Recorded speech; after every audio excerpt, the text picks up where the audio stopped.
This is Kevin Conroy, the voice of Batman. And you're listening to the DCAU Review, hosted by Cal and Liam, streaming at DCAUreview.com and on your favorite podcast app. Monster! Aquaman, Wanna Beast, Shazam, Plastic Man, Green Arrow, Green Lantern, Firestorm, Batgirl, Blue Beetle, Black Orchid, Booster Gold. Mission accomplished. Looks like Gotham City isn't just a one Cape Crusader kind of town anymore. Team up with Batman, the Brave and the Bold. Hey everybody, welcome to episode 175 of the DCAU Review. I am your host, Cal, and with me, our other host, my good friend, good brother, and the gentleman that runs our Twitter account. That's right, it's Liam. Liam, episode 175. It's one of those kind of semi-big milestone thingies, I think. Yeah, I think so. Not quite as flashy as 100 or as romantic as even a 150. But hey, it's still an important milestone, and we have done 175 of these plus all of our bonus episodes. And we're excited. And for the occasion, as folks will know if they listened last week and have been following us on Twitter or Instagram at DCAU Review, you will know that we are in the middle of a special Elseworlds month. This time looking at different alternate animated takes on classic DC villains that we have seen in the main DCAU. And this week, not only do we have a whole host of classic DC and in this case Batman villains to talk about, but this also happens to be a pretty legendary episode, and in the episode order of the Batman and Brave and the Bold cartoon, this sort of stands alone as far as a subject matter, a tone, and we'll get into why in just a few minutes here. But yeah, excited to pick a pretty fun and exciting episode to talk about for this semi-milestone occasion. Absolutely. It is a great one, and one you've actually referenced several times on various different episodes that we've covered here. We've covered, as you mentioned, a few different Batman Brave and the Bold cartoons back in the archives. You can check those out on your favorite podcast app or at DCAUreview.com, if you will. We've covered a lot of them, and we've made a point at mentioning, Liam, that this series tended to be pretty lighthearted for the most part. There's a lot of fun to be had. James Tucker, of course, who worked not only on Superman the Animated Series and Justice League and Justice League Unlimited and maybe Batman Beyond too, I think at some point. Did Absolutely. His this was his, as he put it, love letter to the Silver Age Batman. So the Batman very much sharing similarities to the Batman that likely our parents, or if you're in our age range group, your parents may have grown up being the Adam West Batman, the campy, fun, sort of blissfully unaware of how goofy and zany his world is Batman that takes things a little bit too serious. But this episode, as you mentioned, it does a great job of taking a break from that and making while there's still some fun to be had and maybe a joke or two along the way, takes a very different tone than perhaps we are used to when it comes to Batman Brave and the Bold cartoons. But I think it's a lot of fun, and I'm excited to cover it. I know you had talked about it before, but I don't think I was quite prepared for just how much enjoyment that I would get out of this one. So excited to review that with you today. Before we get into our review, though, we are going to jump into our official Internet Movie Database synopsis for this week's episode, which originally aired, Liam, get this, on April the 9th, 2010, meaning that we just passed the 11-year anniversary of this episode debuting on the Cartoon Network. Absolutely. And this synopsis is for the episode Chill of the Night, which was written by Paul Dini, never heard of him, directed by Michael Chang, and with music by the Dynamic Music Partners. And that synopsis reads as such. Batman and Zatanna make short work of Abracadabra. Later, Batman must choose between justice and vengeance when he confronts Joe Chill, the man who murdered his parents. Pretty good. Right. That's a solid. That's a 2 thumbs up from me. I think that's an A. Yeah, I think that's an A grade for that synopsis, because not only did they cover the full episode, but they give you the mini synopsis of, as we've mentioned here, all of these episodes sort of have this initial little sequence where Batman encounters. It's a sort of self-encapsulated little mini short almost that kicks each episode off. And this one is a little fun one, as the synopsis so accurately said, as Batman teams up with one Zatanna to take down Abracadabra, who is wreaking havoc at a magic show and attempting to steal some money, I believe, or something from some sort of gathering. Ends up turning the crowd into puppets, and there's sort of this magic battle between him and Zatanna that happens. There's a funny gag where he uses a spell. He makes fun of the fact that he can cast all of his spells using just the word abracadabra, and she has to, and meanwhile, say everything backwards in order to get her magic to work. And show's over, Kadabra. Batman, your clumsy antics are no match for my sorcery. Don't worry, I brought an assistant. Surrender, Abra. Don't make me say it backwards. Ah, yes, Zatanna. Your famous backwards spells. Too bad you can't put everything into one magic word, like abracadabra!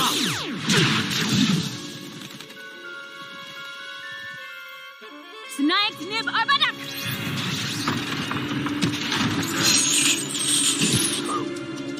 Not bad for an amateur. Abracadabra! As she's attempting to cast a spell, he casts his own spell that puts a handkerchief or a mask around her, a bandana around her mouth. And as she removes it, she comes to find out that there's additionally, just like a true magician, tied to that handkerchief is another series of seemingly endless handkerchiefs just pulling out of her mouth, which I thought was hilarious and a funny gag. But quickly thereafter, she manages to break his wand, and Batman, I think, has a great remark as he mentions that it took him years studying crime or studying and training to defeat crime, and then Zatanna is able to take down with just saying a few words backwards, which I thought was great. But it's a cute little 2-minute or so intro that really, as far as tonally is concerned, is completely opposite from what we have for the rest of the episode. Yes, it's one of those things that I think sets this show apart from many others that we've covered. Is that even no matter what the subject matter in this case, as we've said, as we've already talked about, it's one of the darker episodes, really, of almost any Batman story that we've reviewed to date, and yet it still takes the time at the top of the episode to have this very short, self-contained little vignette of Batman and Zatanna teaming up, and it's a lot of fun, and it's a great thing, and that actually kind of gets to something that I was thinking about when I've watched this episode. I have seen this quite a few times before.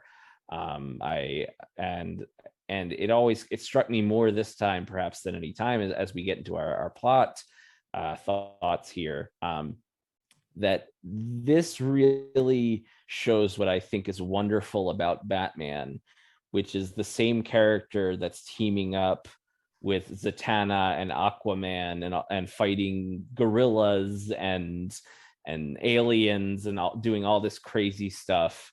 You can then, within the same single episode of television, turn that switch, and he's the angry guy teetering on the edge of justice and vengeance, shaking down mob bosses for information on his parents' killer.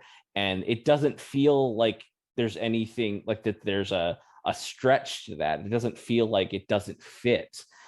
even though this series itself is very much a lighter take on Batman and is much more, as you said, Cal, an homage to a lighter time in the comics industry.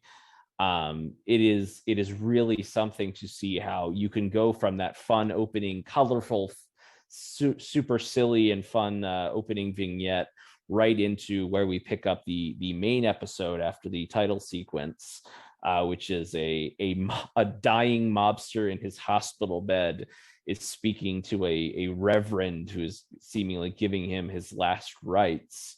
And as he sort of begins to confess and mentions that not only had he been running the Gotham rackets for years, that he mentions that his true thing, the thing perhaps he feels more guilty than anything about, is that he put out this hit on the Wayne family, and that as a result, he knows that Bruce Wayne had to grow up without, not just without his father, but also his mother. And okay, I got one more big one. A while back, I took a hit out on Thomas Wayne. Remember him? Big time doctor, rich guy.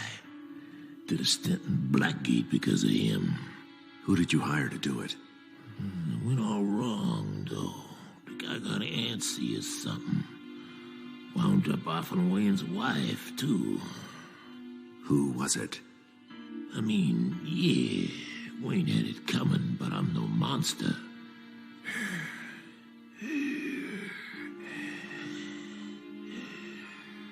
Left that kid without a ma. Felt kind of bad about that. What was the man's name? Why do you care? You're not the only one in need of forgiveness. Yeah, okay. Some guy named...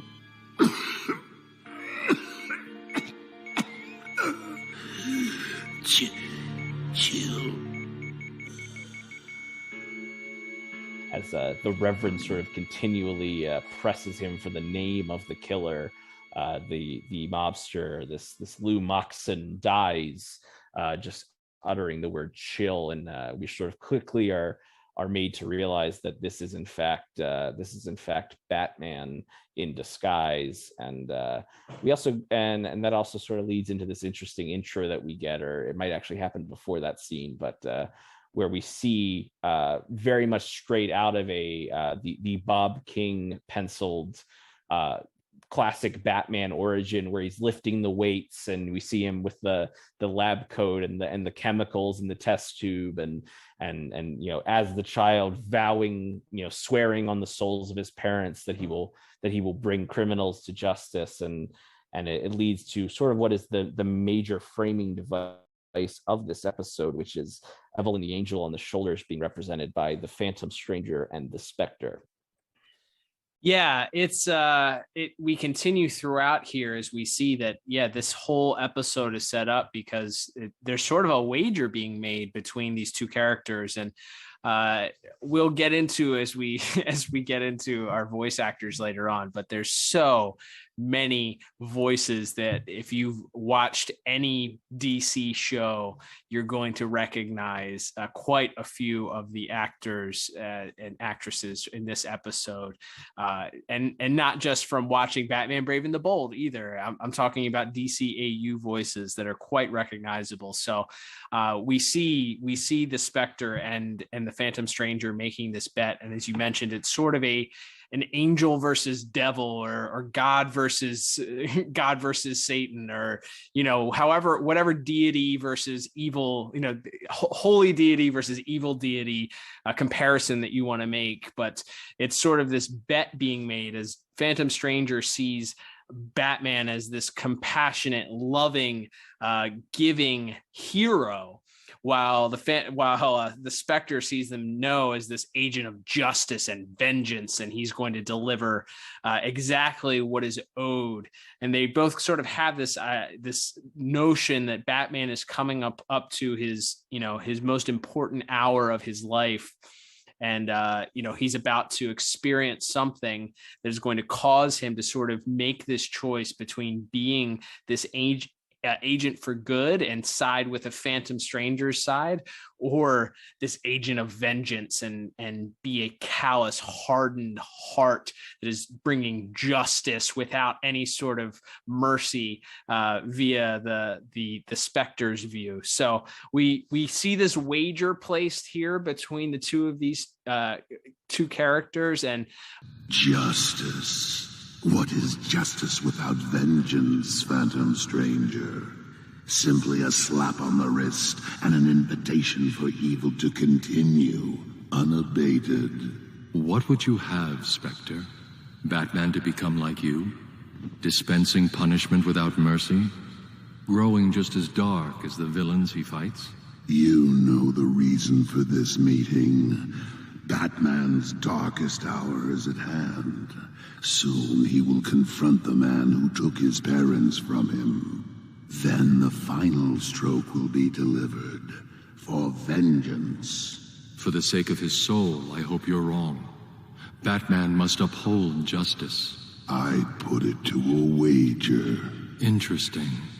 And the prize? If Batman falls, he is forever in my control. An agent that hunts and destroys his prey without conscience or mercy. And if I win? Batman is free to go his own way. I gotta say, just off the bat, from just these two characters, this would make a heck of a cartoon.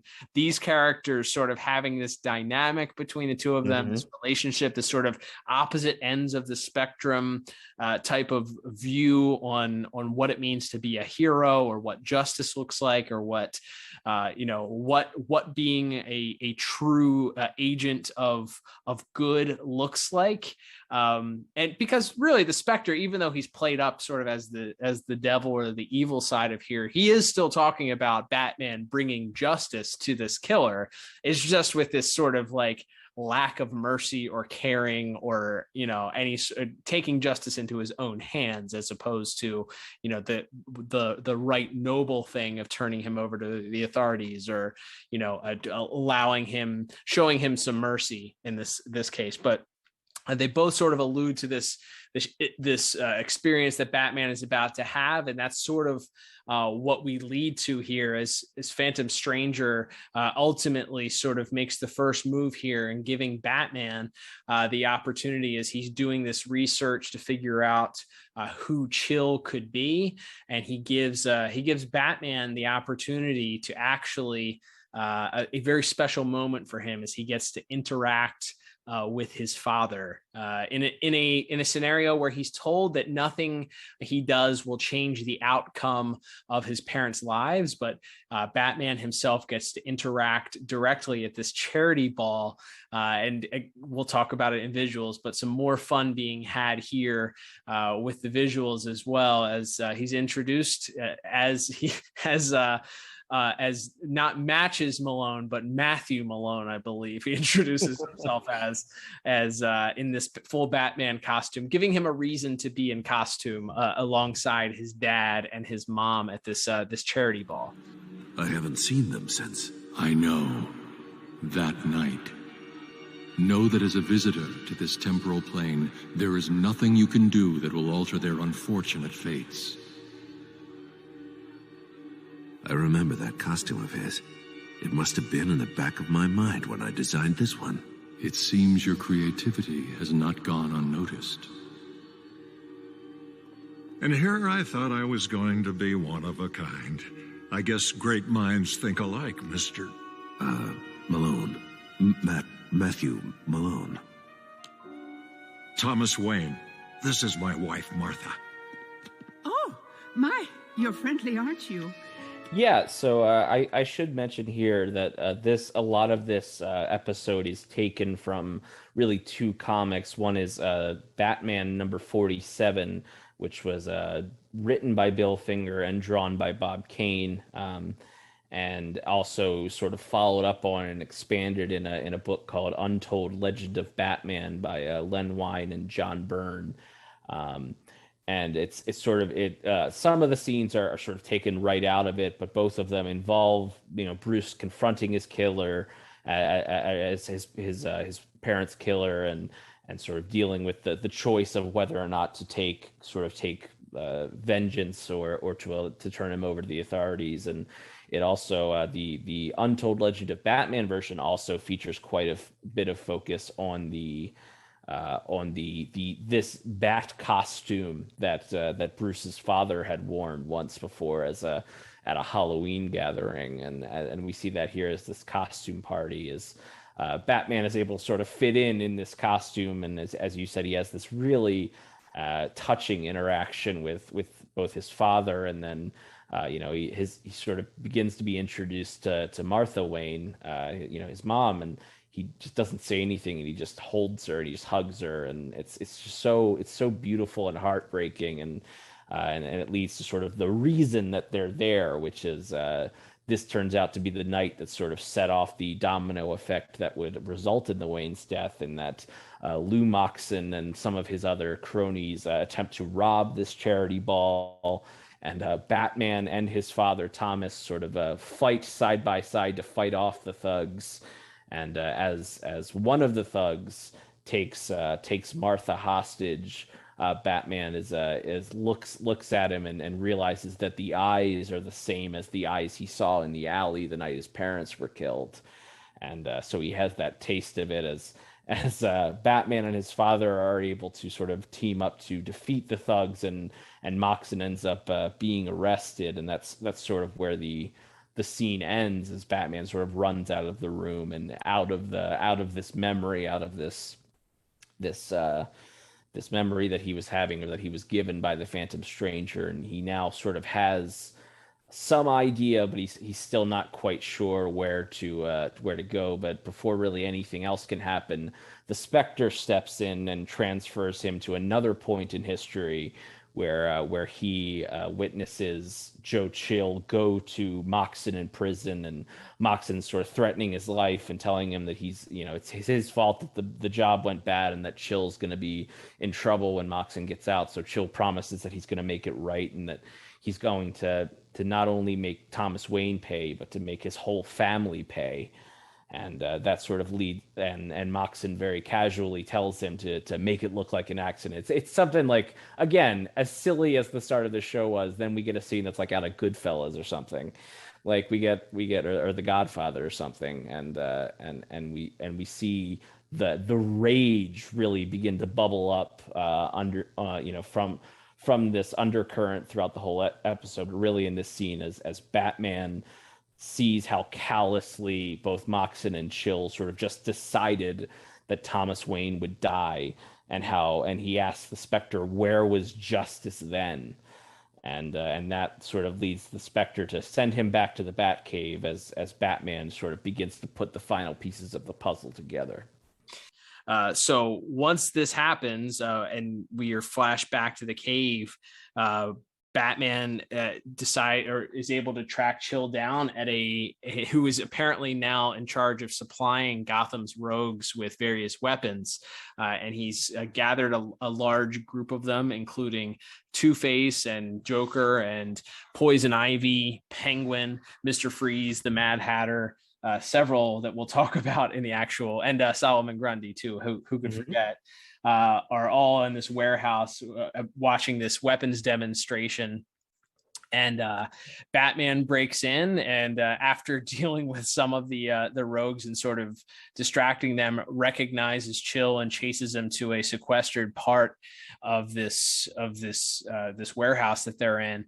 And it's at that point that maybe the most shocking moment of the episode occurs, and it's really this moment where Batman has to decide if he's going to take the life of the man that took his parents' life, or if he's going to just allow justice to handle him. And he does so in a way that I was completely caught off guard and unexpected, and that is he reveals himself to Joe Chill directly that he is Bruce Wayne by unmasking himself and letting him know just what the impact was that Joe Chill, so many years before, taking the lives of both of the Waynes, what ultimately it led to. Joe Chill.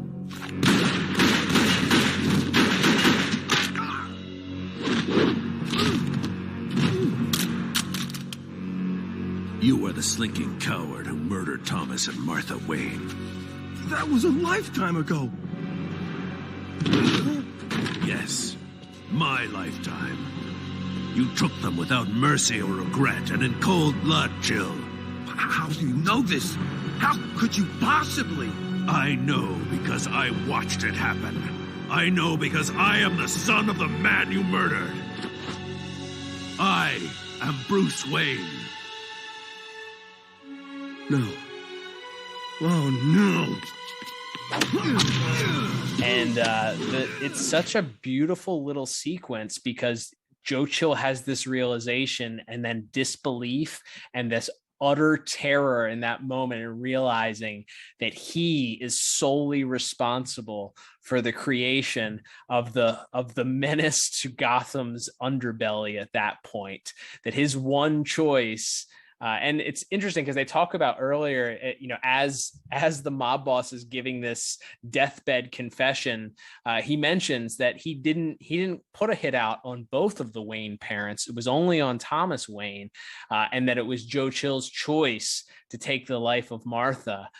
So the fact that he killed both of them has led to this point where Bruce makes the reveal of his true identity and has to make this choice as to whether or not he's going to ultimately take the life of Joe Chill right there. Yeah, it is, and it's this culmination of the entire episode, as we've talked about.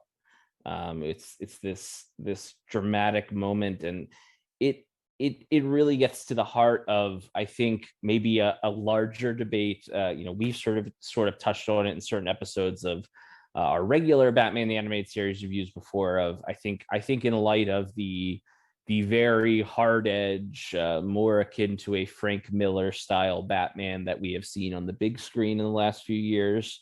There's a lot of talk of Batman killing and whether or not how essential that element of his character is when you're adapting him to other mediums. And I don't think there's a right or wrong answer. We've talked about that before. But I think for especially this version of Batman to be confronted with that choice where he just unleashes on him, where he has so much contempt and rage, and it's all the rage of this 8-year-old boy in the alley that we see at the start of the episode. It's the anguish and the fear and the frustration and all of it bubbles over in this moment where not only does he beat on them and punch him and throw him against the wall and really give him a beating, but he's so angry that he pulls his mask right off. This is interestingly enough, this is the first episode of the series where Batman had unmasked to this point. So like this is a big deal for within the context of the series, but of course within the context of the larger story. Even just as a standalone Batman story, that he had to tell Chill that, like, you making that callous decision, you ruining my life has now led me to this point where I'm prepared to ruin yours.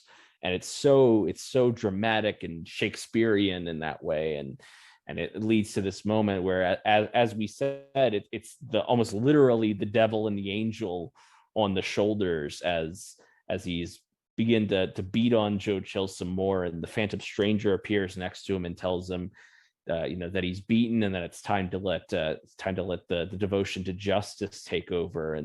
And the Spectre points out again, and I think part of the thing that makes this episode interesting and such a conundrum, it's not just is Batman gonna kill or not, it's that it wouldn't necessarily not be justified, right? It's this man is a murderer. This man has gone on to continually affect not only Batman but the citizens of Gotham in a negative way by being this this weapon supplier to the big rogues of the city over the years. So it's like, this is a very bad person who has done a litany of bad things. And there is a point of view represented in the Spectre that true justice would be to take this guy out of the equation completely and not let him hurt you or anyone else ever again. And I think and because of the way the episode is structured, you feel like, well, he's not totally wrong. Like he's not, there is an element of truth in that. And so when he makes the point, and the Spectre even sort of trying to push Batman further, points out that you took your mask off. Like if you let this guy live now, Batman dies. And that's sort of where we get to the heart of this episode, and sort of this great, wonderful twist, which is that he says, Batman may die, but Bruce Wayne won't. He is beaten. Let your devotion to justice temper your rage. He took your parents, ruined your life. Fulfill your destiny. Become what you have trained to be, an agent of vengeance. He knows who you are. If this man lives, Batman dies. Batman may die, but Bruce Wayne...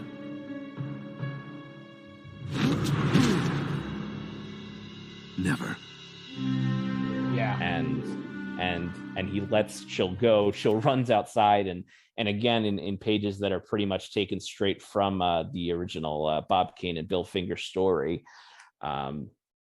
He runs out to tell the other criminals that years ago I killed some people, and now that guy's son is back. That guy's son is Batman, and the villains are sort of then sort of realize that, oh, so that means this is all your fault, and they begin to attack him, and that sort of leads to this another tremendous and dramatic moment where Batman chooses to not let them kill him. It's also, I think, a really important distinction, not just in the Zack Snyder movies, but even if you go back to the Christian Bale Batman movies, where he doesn't do the I'm gonna look the other way here and let this guy die.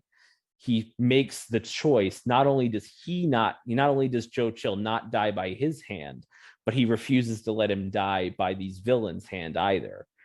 And I think that, again, is such a great piece of what I feel is the core of who Batman is, it's especially this Batman. That devotion to justice, as the Phantom Stranger said, is really on full display in that moment. But as fate would have it, so to speak, despite Batman choosing to defend Joe Chill from the villains, and the building begins to come crashing down thanks to some explosions and Mr. Freeze's freeze ray going off, as well as this giant weapon that Chill was trying to sell. Batman and the Joker are sort of struggling over it, and the foundation of the building collapses, and the villains escape, but Joe Chill does not.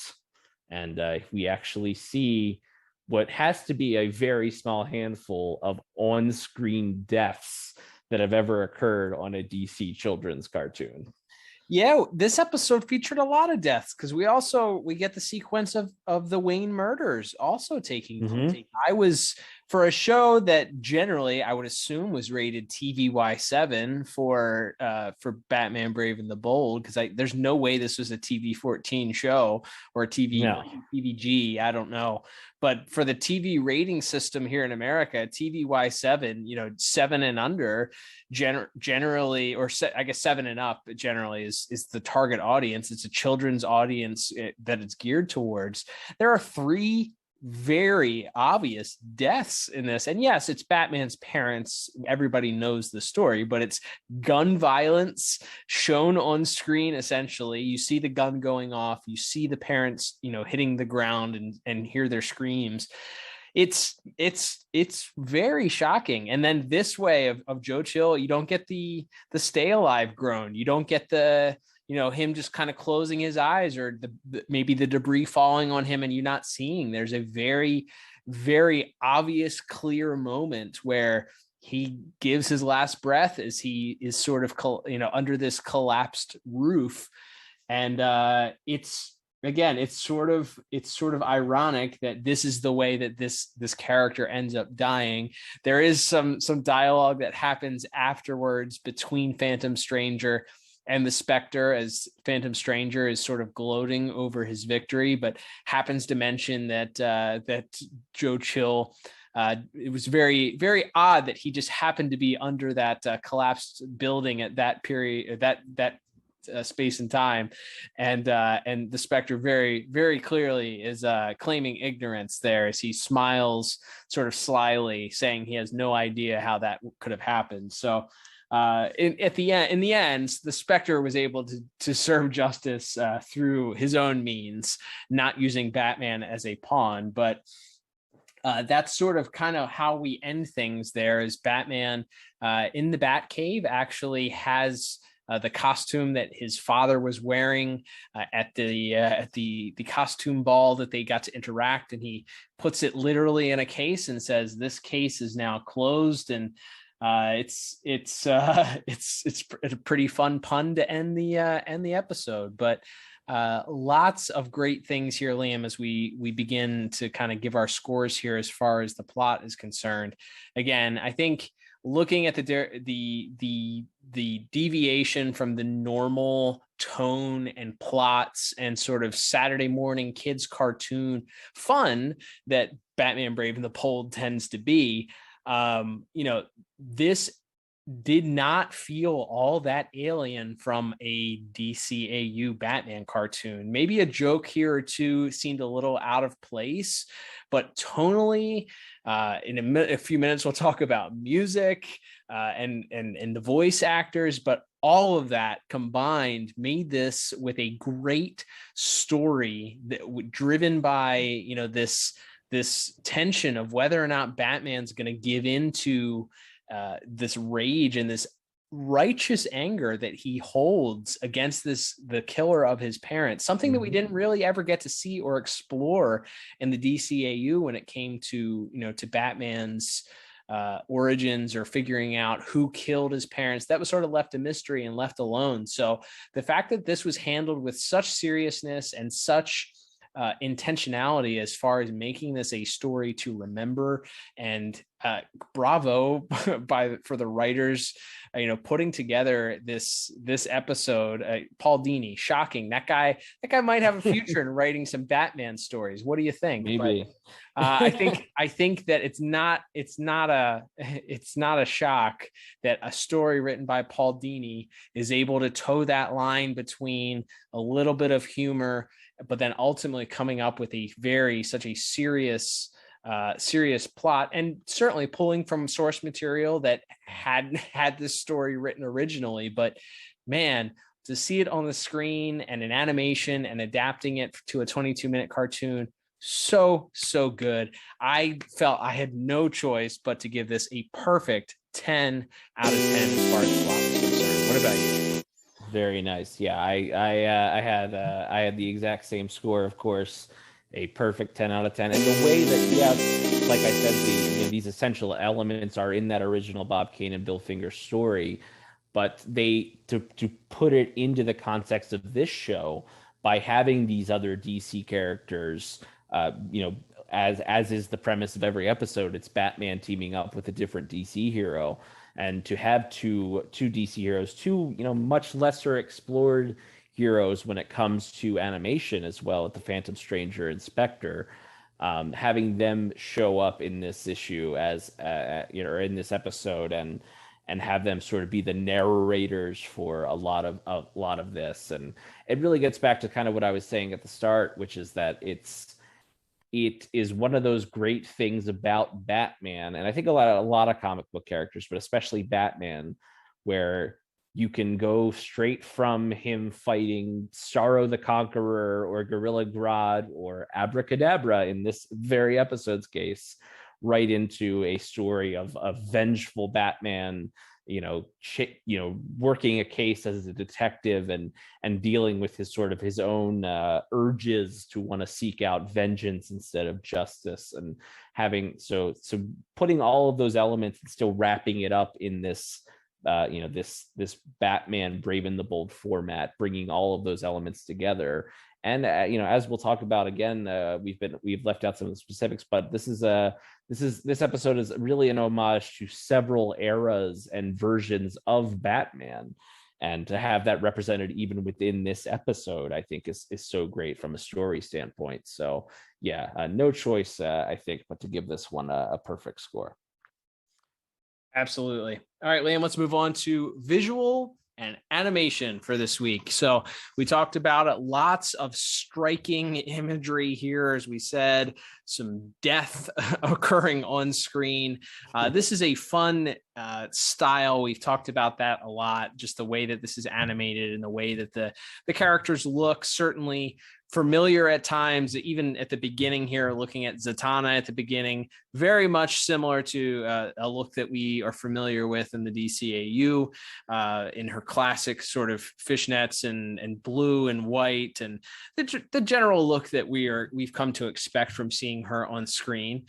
So not alien at all. And then some general Silver Age looks, as we have quite the different array of Batman rogues featured here, from the Joker and Mad Hatter and Two-Face and the rest, as we'll talk about those guys. But I think first and foremost, the thing that stood out to me was the sequence that you already mentioned, which was the literal paid the animated panels lifted from I think Detective Comics 27, which is the showing of Batman's training regimen and how he's sort of lifting the weights, the bit where he's sort of being a chemist and he's got goggles on, he's got a lab coat on, and then ultimately him putting on the Batman costume for the very first time, and it has the longer ears, and certainly the original Bill Finger Bob Kane design, heavy on the Bill Finger obviously, but that's not all. I think there's a lot of visuals here. Also, Thomas Wayne's Batman costume, certainly with an homage not only to that comic appearance as you mentioned, but certainly looked a little bit like the actual original Bob Kane drawing of what Batman was to look like before Bill Finger made him the hero that we love. So some interesting combination there between the Bill Finger original design and then that sort of weird half mask, no cowl over the head, the hair sticking out, all of that stuff design. But so much to enjoy here from this. I'm sure you have a lot that stood out for you as well. Yeah, one of the first things that I thought of is the Spectre. The design itself is pretty much ripped right from the comics and just sort of adapted into this Brave and the Bold style. But the visualization of sort of how he moves around, that the name sort of gives it away. They treat him much more like a ghost, and you sort of when he sort of first appears, you just see this sort of swirling of green light, and then you see like a green skull sort of form, and then slowly the cloak sort of envelops him, and then his face is sort of revealed. And I thought giving him that sort of the ghosts of Christmas future or whatever look throughout this episode to really give the idea that he's really further removed from humanity, despite him and Phantom Stranger sort of seeming to have a similar power set. He's clearly further removed from the humanity of things than the Phantom Stranger is, and I love seeing the sort of the ghostly imagery of that character. And there's a couple of parts too where he phases out, and I didn't catch it at first that they did the skeleton trick when he phased in. Maybe with his initial appearance, I didn't quite catch that, but there was, as he phases out in one of the initial appearances, it's a very quick second as he phases out back to the skeleton. I was like, I just saw a skeleton there. Am I crazy? Like, it's so quick. I was like, it must have been a single frame of animation that they used, that it was that skeleton. And then it's a little bit more prominent, as you said, later on when he comes facing in sort of behind Batman, it's a little bit more prominent. But it's a neat trick. And like I said, I left after watching this, wanting to see a Spectre animated series or an animated movie. Like, it's such a fascinating character from that bygone age, and obviously there have been different people that have taken over the mantle of the Spectre over the years. Of course, maybe most famously for modern day comic fans was when Hal Jordan took his turn as the Spectre. But it's such an interesting character in and of itself that, you know, someone is bound to be this angel of vengeance, you know, this spirit. They can't move beyond our mortal plane until they serve their time as this agent of vengeance for a deity. And it's just a fascinating look, and especially this visualization of this classic like Silver Age original version. It was such almost like a horror-esque type visual for what that character looked like. You can look at some of the old covers and comics that the Spectre was featured in, very pulpy sort of 1940s 50s look, and I feel like that they properly sort of communicated that and it translated that into the animation here. As you mentioned, it's very true to that original style, right down to the way that the eyes look and how the hood sort of gives him this shadow where his eyes just sort of shine through. It's a great look. It's a great character. And hey, DC, if you're listening, I know there's about 55 other projects that I'd probably like to see for this, but hey, you know, throw us some Spectre cartoons if you got some extra time, maybe on a streaming service. Yeah, I love that. Yeah, there's so much fun stuff in there. And then one of the things that really struck me is the color palette of this episode is intentionally, I think, very reminiscent of more of a Batman the Animated Series. Batman is in shadow a lot more in this episode. You see a lot more of the darker blue coloring on his cape and cowl, and you get some more of that imagery that would be more familiar in the animated series, where, you know, you just see the eyes of the cowl and you don't see his mouth or anything. And you see a lot of that. And then the scene where Batman confronts Chill, it's so like visually dark, like it's very like heavy shadow, and it's almost, you know, in some ways you really don't have to pay attention to really see the strong emotion sort of on display in that scene. And as you get to that moment, as we mentioned, is, you know, Chill tries to run out of the room and the Batarang sticks in the door, and then Batman sort of begins to unleash on him, and that very dramatic reveal as he pulls the mask back and reveals his identity to Chill, and the look of fear in Chill's eyes as he reveals that to him, which sort of in some ways mirrors the fear in Bruce's eyes when we see the Wayne's death at the start of the episode. And you know, and if that all of that great dramatic stuff wasn't enough for you, you also get to see Batman sort of face down with just about every one of his you know, classic rogues, and as you mentioned, Joker and Two-Face and Mr. Freeze and Grundy and Poison Ivy. It's so many fun characters, and they're all mostly done in their sort of classic, you know, 40s, 50s, 60s style, which is pretty fun. So you get some pretty good traditional Batman action thrown in, despite this being this dark and serious story. I think Batman swinging through the glass also, as Joe Chill has run away and kind of sequestered himself into this you know, this part of the warehouse. Batman doesn't go through the door; he literally swings through the glass before he grabs him by the lapels. Just really, really, really fun stuff. And I think even sometimes, you know, in the modern animation, you know, we talked a lot about, especially in Batman the Animated Series, the backgrounds, the painted backgrounds, and how those looked as far. And now, you know, modern cartoons, especially this series and anything, they're not painting backgrounds. It's all digital animated.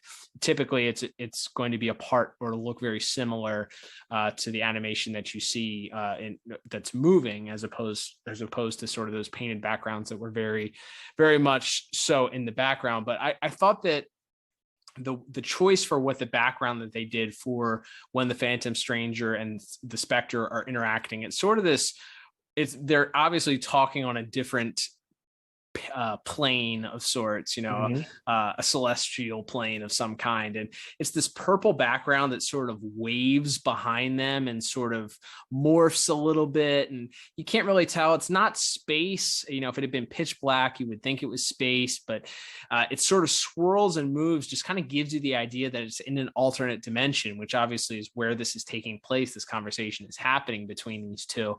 But I thought that stood out because it's the same. It starts out that way at the beginning, and then at the very end, when we have this final interaction between the Spectre and the Phantom Stranger, and he's sort of needling him about causing the death of Joe Chill.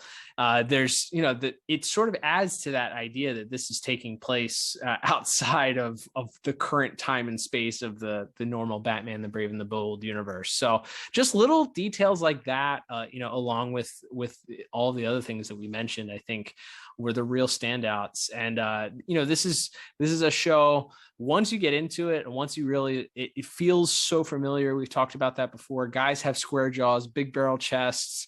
The colors aren't that bright and out of place where you feel like, it doesn't belong. So there is a familiarity almost to this, that lends itself to maybe a slightly more cartoony DCAU style. So for all those reasons, I love the way that this cartoon looks. I think I've liked every single episode's visuals that we've done so far. Those homages to those original Batman panels were the ones that really did it for me. But I felt like I had no choice but to give this a perfect 10 out of 10. What about you? Yeah, I gave it the exact same score yet again of 10 out of 10. I think really a masterpiece. And again, everything from you talked about the simple stuff in that scene.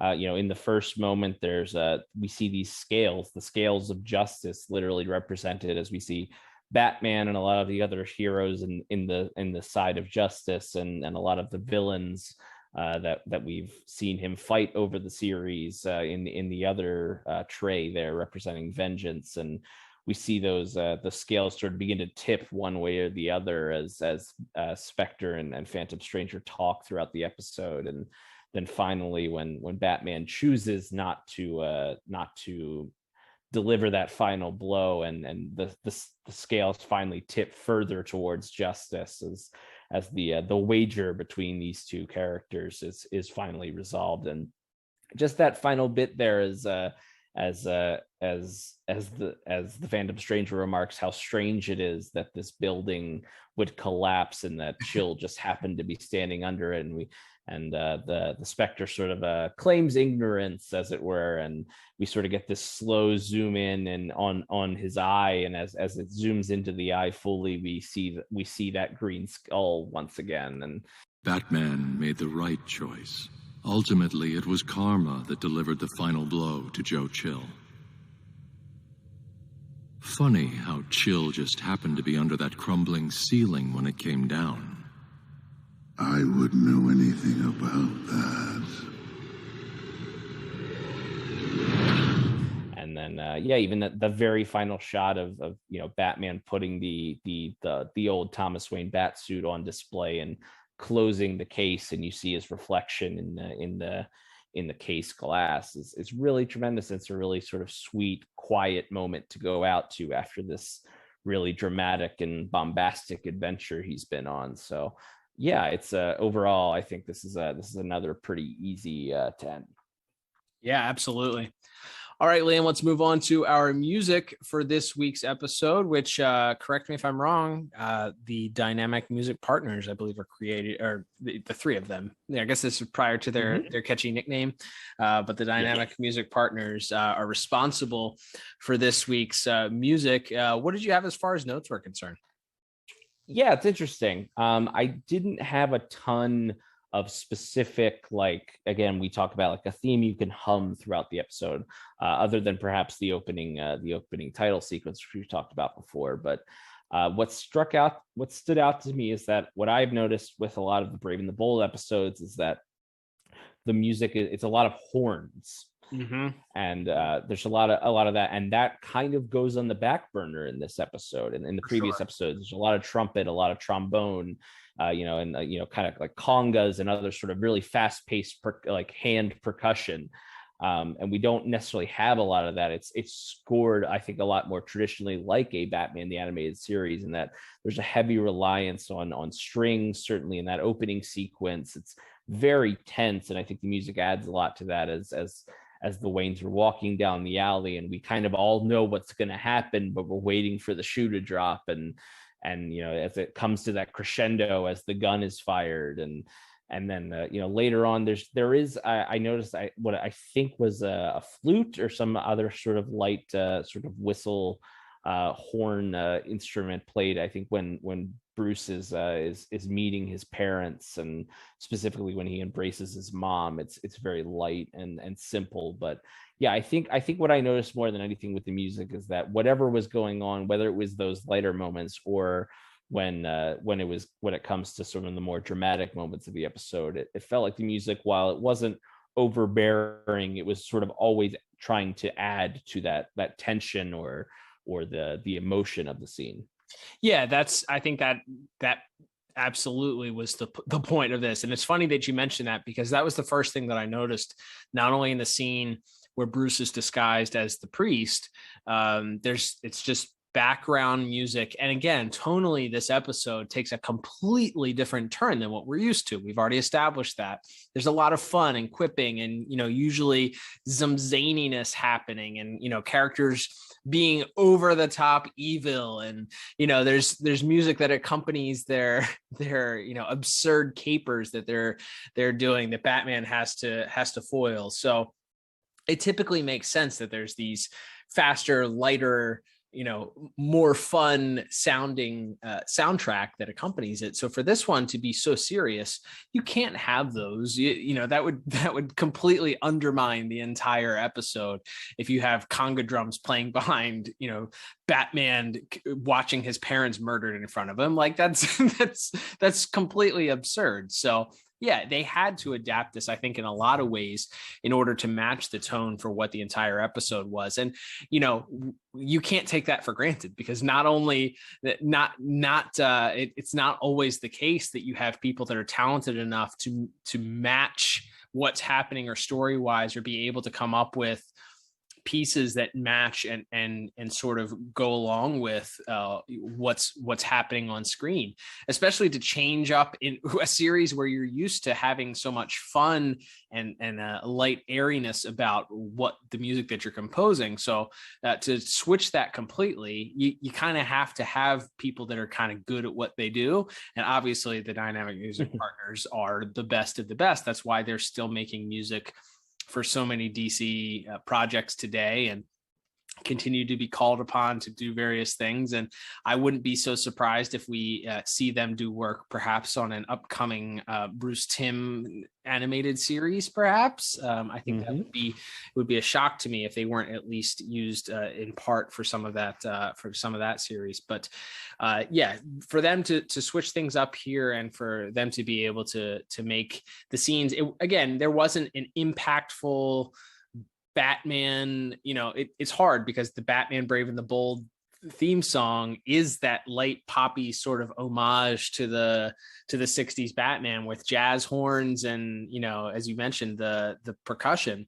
So the action sequences that take place between Batman and the villains do have to be a little bit, I think it changes up a little bit when the Joker comes in and drops the gas bomb drops, and there's sort of this chaos that ensues in that warehouse scene. But it's only slight. It doesn't completely change, because if they had, it would have felt completely out of left field. So I think the best thing that you can say about the music, again, I don't think there was something that you can point to and say, that's a memorable piece that I'm going to remember and hum, after hearing this episode. But it truly set the tone throughout, from these conversations that are being had by these otherworldly spirits to, this realization that Bruce is going to confront and ultimately reveal his identity to this Joe Chill character, to, the very poignant ending of him ending things on a pun by saying that, this case is now closed.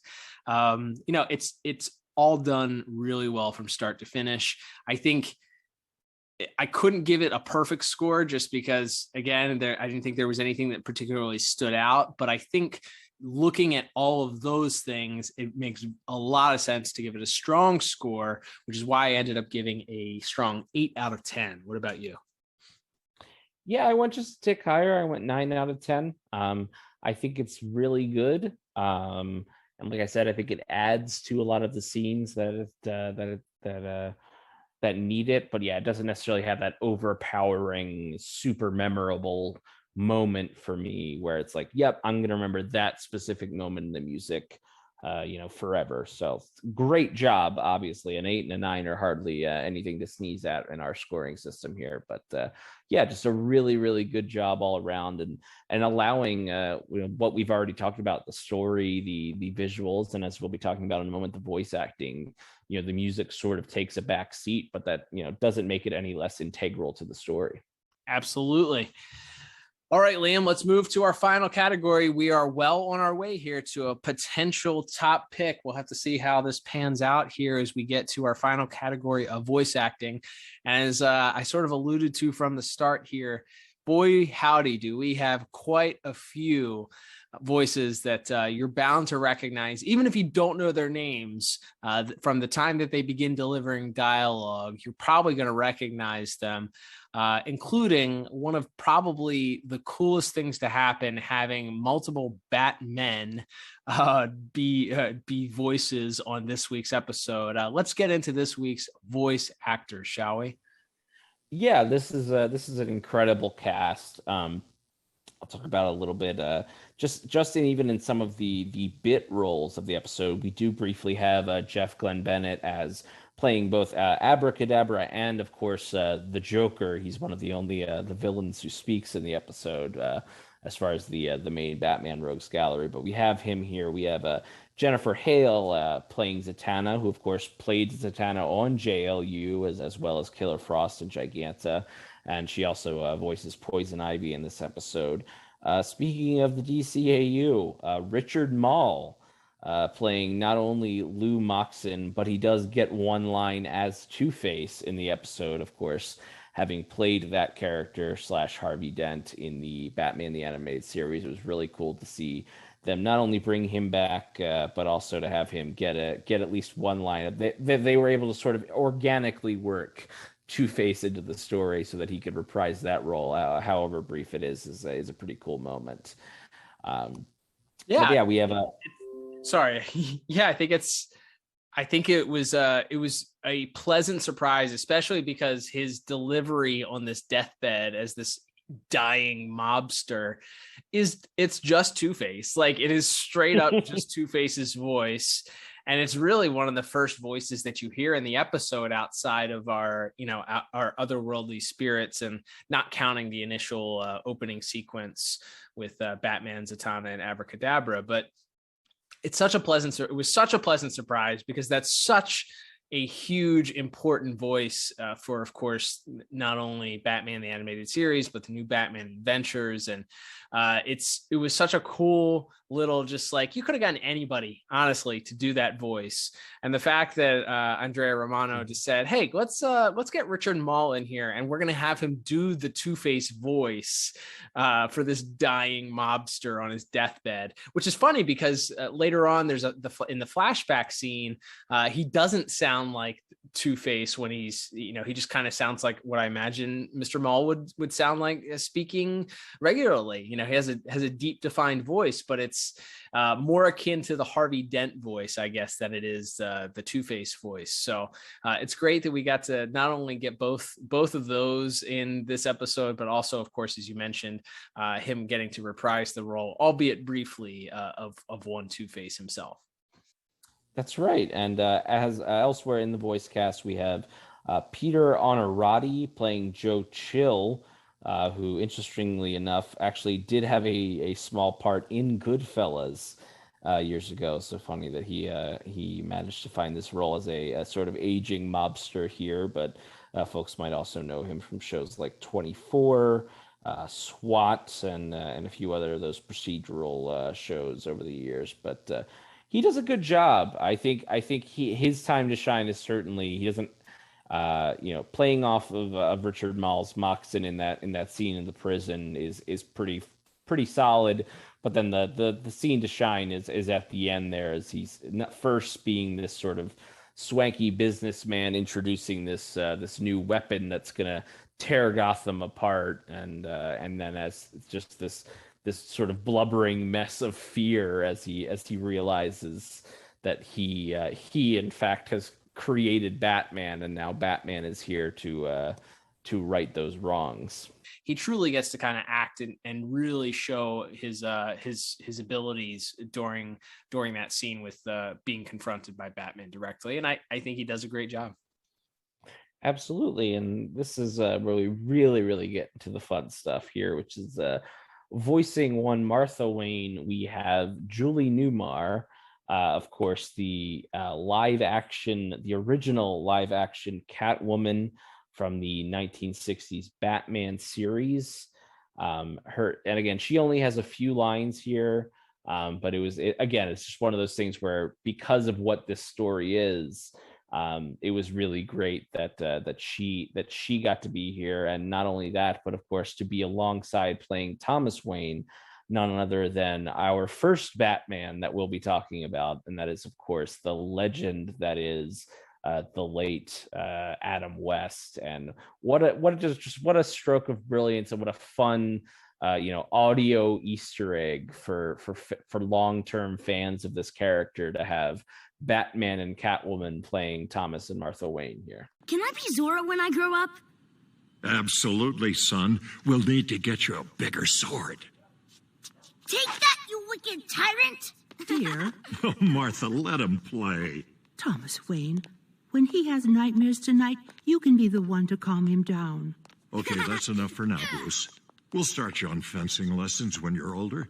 Say 30. Julie Newmar, I think it's safe to say #MyCatwoman. Is that a thing? Just absolutely defined that role. Say what you want about Catwoman on Batman the Animated Series, and certainly it's a completely different character. But Julie Newmar might have been my first crush growing up. I don't know. She was just a beautiful woman, and yeah, she's a beautiful woman.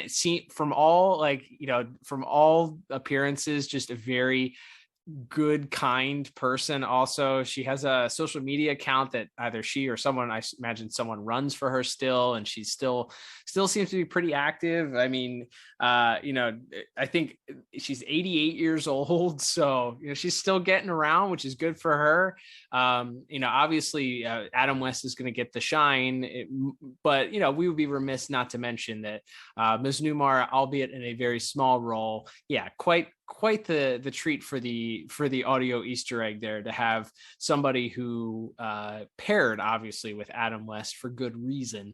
It made such a large impact on our childhoods, and is somewhat defining. Although I guess you could argue that Eartha Kitt is the more memorable version of that Catwoman era, maybe 1 and 1A. But she was a fantastic Catwoman from that 60s Batman. So much love in my heart for one Julie Newmar. But of course, we'd be remiss not to mention the late great Adam West himself playing Thomas Wayne, as you mentioned. Just so cool. They didn't have to get Thomas Wayne to do it, but the fact, to get Adam West to do Thomas Wayne's voice, but the fact that the people that were watching this show would know who this is, whether it was a 7-year-old, probably not going to know who Adam West is, but the fact that the parents that are watching this with their kids, or even the grandparents that are watching this with their kids, knowing that that's Adam West's voice, and him still being involved with Batman projects because of his impact as that Batman character for this sort of style of Batman, for this Silver Age 60s 50s wacky era of Batman. He is Batman still to a large portion of the the generation out there. So the fact that he was willing to come on and do this, and he has some great interactions with the rest of the cast. And again, we have multiple Batmans featured here on this episode, but his interactions with Dietrich Bader's Batman are just super fun. And you can't help but smile, I think, the entire time, even knowing that he's unfortunately no longer with us, but the fact that his work remains well beyond his actual living here on Earth, and it still brings a smile to people's faces. I enjoyed it. I didn't remember. I think you probably mentioned it in passing to me that he had done the voice, but I didn't recall. And then as soon as Thomas Wayne opened his mouth as they're walking down that alley, I was like, "Oh man, they did it again! Great job, great casting from Andrea Romano with that one." Absolutely. And it's one of those things where not only it would also just be enough to just have those voices there and just have them say a few quiet lines and move on with it. But they have a pretty important part. First is they're sort of, talking as Bruce is excitedly, recounting the Zorro movie that they've just all been to see. And Martha is talking about how, we'll never get him to bed now. And Thomas is trying to get her to lighten up a little bit. And they have like a nice jovial, married couple conversation in that moment. And then as we mentioned later on, when Batman is sort of thrust back through time by the Phantom Stranger, and he has this interaction with them, first with Thomas, who's just so warm and kind to him. And then as I said, just has this moment where he embraces his mother, and then she mentions kind of a comedic moment as she mentions how friendly he is, and just that. And then, of course, we would be remiss not to mention the line as Thomas is asked how his aim is, and he, of course, responds by telling him, "Impeccable, old chum." And they each pick up a kitchen knife and throw it that knocks down this big display that was hanging from the ceiling in this museum, and takes out some of the bad guys. But a really tremendous homage to that era of Batman content. As you said, this show is so steeped in that Adam West show, along with the that sort of Dick Sprang era of Batman content. So it was really cool to see those characters brought in. Moving along here in our voice cast, our last two sort of big time guest starring characters playing the Spectre, we have none other than the legend himself, Mark Hamill. What more could we possibly say after 175 episodes about Mark Hamill's performance? But obviously not playing the Joker. He's sort of given the Spectre this very sort of sinister rasp to his voice, and there's always kind of this drone. He sort of really draws out his words, and sort of every sentence kind of there's this little droning on. Again, I think adding to that sort of ghostly presence that they've given the Spectre in this universe. Yeah, it's funny because I didn't recognize him right away. Again, it's not his typical over the top, loud, boisterous Joker voice. It wasn't his trickster voice. It's not even his Luke Skywalker voice. It's more akin to Grundy's voice or something.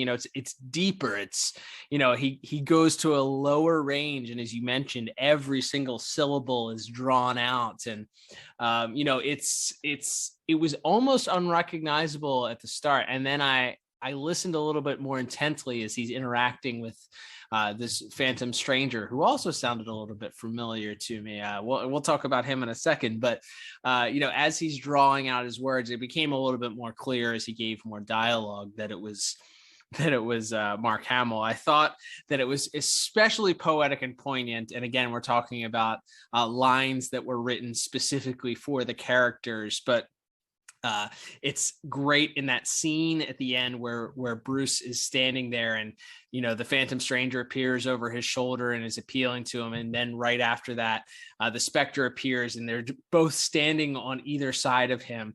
The Spectre implores Batman to fulfill his destiny, which is a very similar line to things that you've heard Darth Vader say in Star Wars, or the Emperor in Return of the Jedi. Mm-hmm. So these are, whether or not it's hard to think that wasn't a deliberately written line for the guy that literally, is the star of this whole movie franchise. But I did hear that, have to rewind it and make note of it, because I was like, man, that is so poetic and poignant. And one of those things that if it wasn't done intentionally, okay, then I would have a hard time not believing it, because it's so perfect, and it's said in such a way that it's almost a wink right at the camera as he says it. He took your parents, ruined your life. Fulfill your destiny. Become what you have trained to be, an agent of vengeance. I thought that was great, and I think this performance, and we talk about Mark Hamill every time we have to talk about him, but this character voice, again, me not recognizing it right from the jump, sets this performance apart, and again just shows how incredibly talented this man is to be able to go on this various range of different voices that he's able to do, from the Joker, to Solomon Grundy, the Trickster, and Ferris Boyle, and all the various other voices, the mini voices that we've heard him do. To differentiate that and be able to do that, is there no end to this man's talent, I guess, is my question, because man, oh man, so good. Yes, not for the first or the last time here in episode 175. We will talk about the greatness of Mark Hamill. But yeah, it's funny because I mentioned I thought of the raspy sort of sinisterness more as just being because of the character he was playing, but when you point that out, I had noted the fulfill your destiny line, but it didn't necessarily click with me that, oh, maybe he is doing a bit of an homage to Ian McDermott's Palpatine character in that moment, and with his overall performance throughout the episode. So yeah, that's a great little Easter egg. Again, whether completely intentional or not, it's a great moment and a great performance. And of course, what would a great Mark Hamill performance be if it were not paired with a great performance by our second Batman? Of course, the Batman, Kevin Conroy, this time playing a different DC hero, that being the Phantom Stranger. And it's very interesting because you can tell it's Kevin Conroy right away, but his voice is very even keeled. He really doesn't have much emotion, even when he's sort of making these broader appeals to Batman's humanity and his devotion to justice at the end of the episode. It sort of seems that this character is a little more even keeled and doesn't really betray. He's not particularly emotional one way or the other, despite him clearly having these convictions about the path Batman should go down. Yeah, I concur. I think the only performance that I could draw a comparison to is sort of his portrayal of young Bruce Wayne, maybe in Mask of the Phantasm, but specifically in the episode Robin's Reckoning, where that scene where he has to come in and console Dick initially after he's sort of taken him under his wing. And there's just sort of warmth about him that you didn't get because of the character that he's playing, not because, Kevin Conroy is clearly a very warm, loving individual, but, from the performance that was asked of him to play that older, more veteran Batman, and certainly even into the Batman Beyond era where he's playing the grizzled older Bruce Wayne, but that warmer, younger version of Bruce, that you kind of just get the general gist of Kevin Conroy's voice. No gruffness added to it, no sort of edge to it. It's just very smooth, and that gave this character, the Phantom Stranger, in that role of sort of being the light side, or the lightness, or the the good side, if you're gonna compare it and contrast it to the Spectre's evil or darkness or vengeance.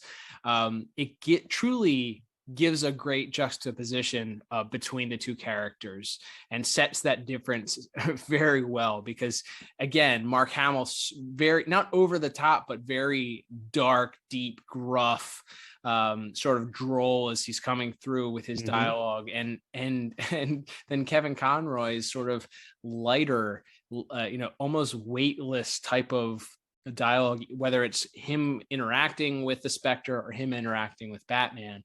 It's a very calm, sort of almost parental type of loving conversation that he's having with either character, any of the characters in this episode. So it's definitely a different performance than what we're used to, with the exception of maybe one or two brief scenes in the Batman the Animated Series. But it's outstanding. It differentiates this character from that while still clearly being Kevin Conroy. Absolutely, and that brings us to the main event of our voice acting sequence there, and our third Batman of the piece. Our main Batman for this series is, of course, Diedrich Bader, who we've talked about as we mentioned here, Cal. We have talked about this version of Batman in several episodes to date, but it's hard not to think that this is the magnum opus of Diedrich Bader's Batman, at least in this most serious version. I just wanted to read this. I actually went back and found a tweet that Mr. Bader had written last year, specifically about this episode, and he just said that I love that episode so much and knew I'd crossed the Rubicon with the character when I confronted the killer in his hospital room and I started crying in the studio. Not that Batman would cry, it just meant so much that I was overwhelmed. And I will just say that absolutely comes out in his performance in this episode. From that first scene where he's at first undercover as this priest and is speaking very softly and sort of trying to coax the information out of this mob boss, and then as the scene progresses and you can see, he's getting angrier and angrier, it really starts to press this guy for the name of the Wayne's killer.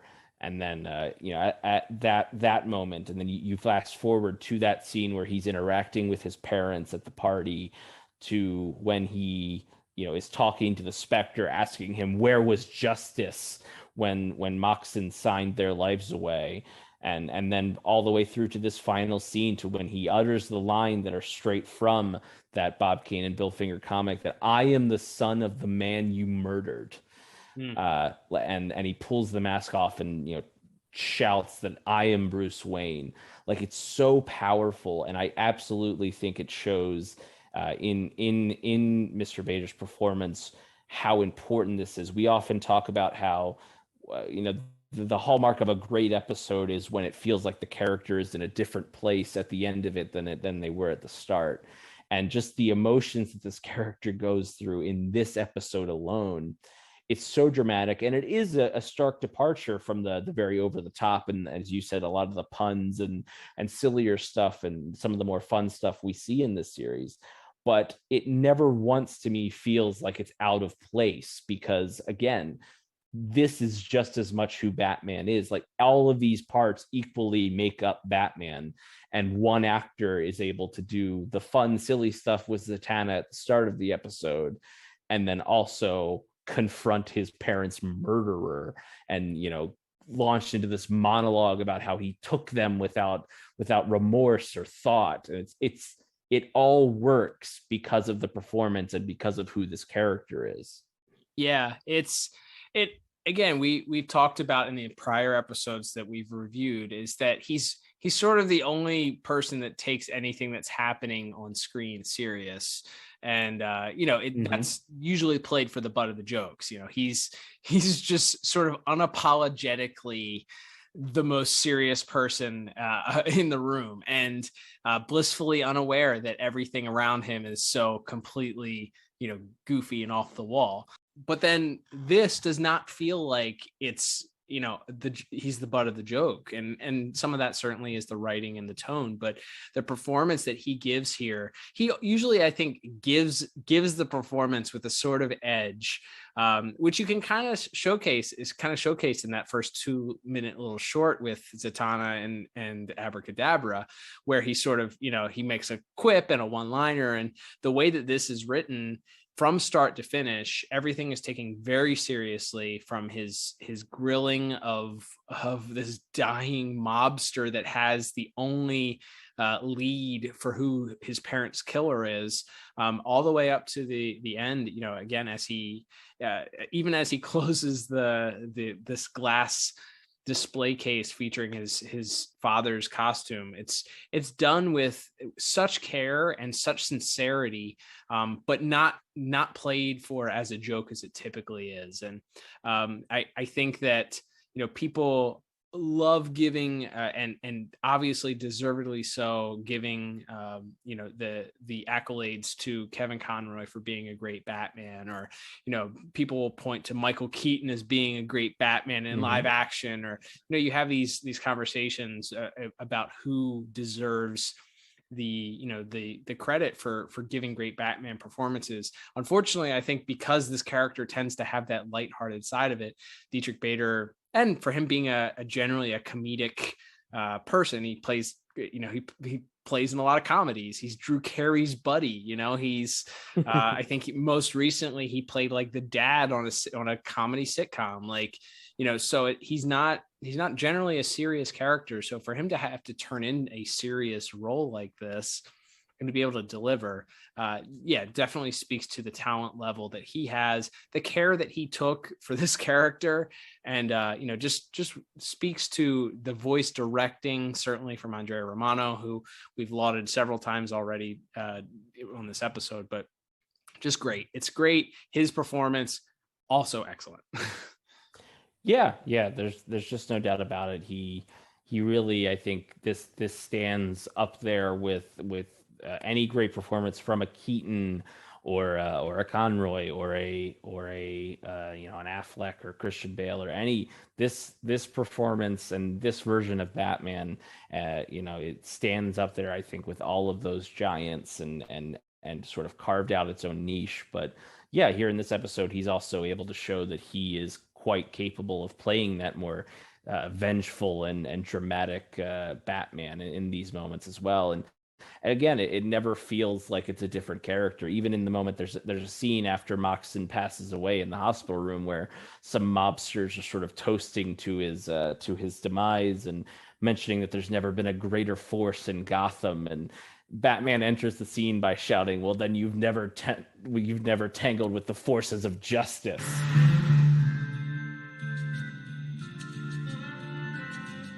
To Louis Moxon, a legend in his own time, there was never a greater force to be reckoned with. Then you've never reckoned with the force of justice.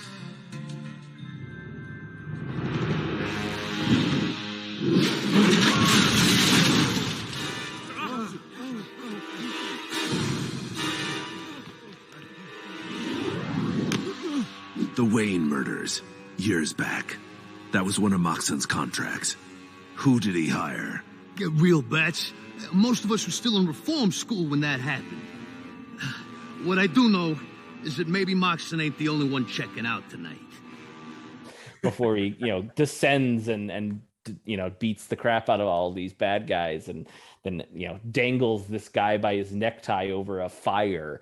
Like, it's this really dramatic, like very Frank Miller Batman Year One style moment, but it's all kicked off with this very very much in character for this version of Batman, dramatic entrance complete with the one-liner, which I love. So yeah, for all of these reasons, I think I really can't imagine a better voice cast being chosen for an episode like this.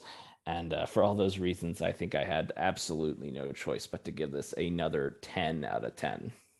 I think if anybody disagrees with us, I get this. This is subjective, but if you disagree with us, I am prepared to fight you with the full force of a Twitter tweet or two, because you can't watch this episode. I don't know how. Let me say that you can. I don't know how you can watch this episode and not just appreciate not only the entirety of everything, but certainly the choices, the homages, the Easter eggs, and just the love and care that was poured into this from start to finish, and including the voice acting. So 10 out of 10 for me as well. So both of us given the voice acting a extremely well-deserved high score there.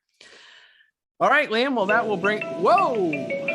That is a noise we have not heard in quite a while. That, of course, is the bonus point sound. So my guess is that you must have something that you are prepared to award a bonus point to here. That's right. And that is sort of just the overall, we talked about this throughout the episode. this episode is such an homage, such a love letter to all eras of Batman. Not, from the voice cast to the subject matter of the episode, to the visuals on display. As you mentioned, when he's first suiting up, we see the original bat suit that he wears. There's elements of the original 1930s and 40s Bill Finger stuff. There's elements, of course, of what this show is best known for, which is the Dick Sprang era, Adam West, and then flashing forward to Batman the Animated Series with, again, the darker color palette, as well as, of course, the voice actors that were utilized. It's such a beautiful love letter. It's such a great encapsulation of all eras of Batman that I thought it was just one extra point for the overall love letter to Batman the character. Yeah, I agree 100%. I love that bonus point too. That's great. All right, Liam. Well, I guess it's time to total up our scores, and totaling up my scores, I come up with a very impressive and very strong 38 out of 40. What about you? And I, with the addition of the bonus points, have arrived at a 40 out of 40. Wow, it has been quite a while for a perfect score to be handed out here for an episode, and overall, not many have garnered that score to begin with. So it's not a regular occurrence, and it's been quite some time. I think, Liam, that there's really no debate based on how much we loved this episode, based on your perfect score, which pretty much says that this is a must watch. Plus, I'm pretty sure you mentioned earlier here that this is an episode you've watched several times before. Yes. I'm going to go ahead and get this this 2 thumbs up as far as rewatchability. Not only it's not so much pivotal, I guess, to the series as a whole, because it kind of does stand out on its own as its own episode, and it's very tonally, as we mentioned, very different than the rest of the series. But as far as if you're looking for the best of the best episodes for this particular Batman the Brave and the Bold series, I think you're not going to look very far beyond this one to find the best at this point. Yeah, absolutely. It really stands alone in as far as the subject matter and the general feel of the episode in this series. But like, again, I think you put this up against the best episodes of the animated series, the best episodes or the best films of any other sort of adaptation of Batman, and this belongs in the conversation for the best of the best of any Batman we've ever covered, and any Batman in any medium. So yeah, again, it's I really can't recommend this enough, and yeah, it's definitely a lot darker than the usual Brave and the Bold fare that we've reviewed to date, and but that's I think that's why maybe this episode stands out even more, is because the series chose not to go dark with Batman and with its subject matter particularly often throughout the series, and they kept things so light so that when they did take that hard right turn, it really stands alone as something truly special. Can't say it better than that. All right, Liam. Well, that will wrap us up for this week's episode. Thank you, everybody, for tuning into this 175th edition of the DCAU review. And thank you for those of you that have been with us since episode 1 and that will continue along with us. And thank you for those that have joined in later on, or maybe you're a cherry picker and you just listen to every now and then. We appreciate you. Thanks for giving us your time. That helps a lot. It means a lot that anybody would listen to the two of us chat about cartoons. But if we can give you a little break from perhaps real life, talk about some nostalgia here, hey, we've done our job. So if this has helped you in any way, you got a couple of ways that you can help us out in return. Hey, we love you either way if you don't. But if you do want to share the love, if you want to feel the love and send it right back to us, a couple things you can do. First, you can, of course, always subscribe to us on your favorite podcast app. We are on all of the major ones. I had a little snafu last weekend with Apple, but we should be back up and going forward. Have no more issues with them, hopefully. So subscribe to us on your favorite podcast app. That's step one. Step two, if you can leave a review, maybe a little blurb telling people what it is that you like about our podcast. Maybe leave us a 5-star review if you so think we deserve so. That would help us out a lot too. You can also, if you consume your podcasts on YouTube, which a great deal of people do, you can find us on YouTube. You can search for The Pod Tower, which we are a part of with our friends from Watchtower Database, as well as our friends from Tim Talk.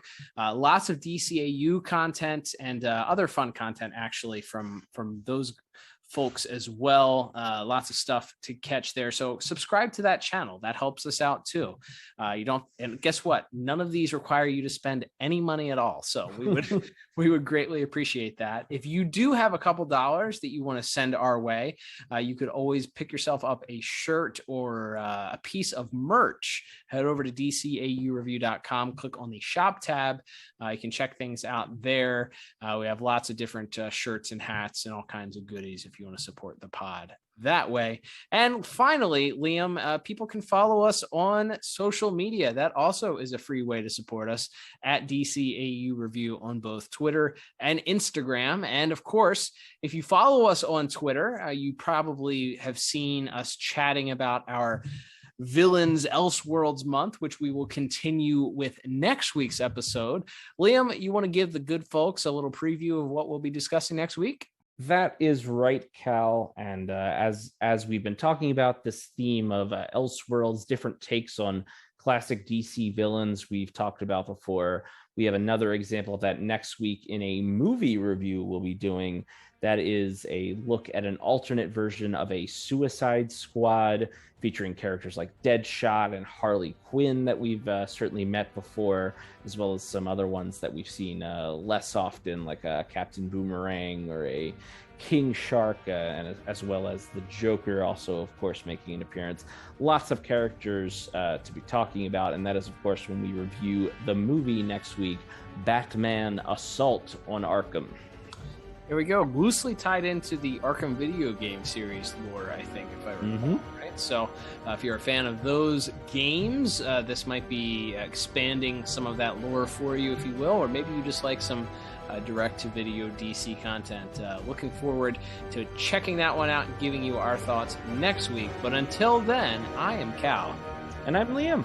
And we will talk to you on the next episode of the DCAU Review. Bye-bye.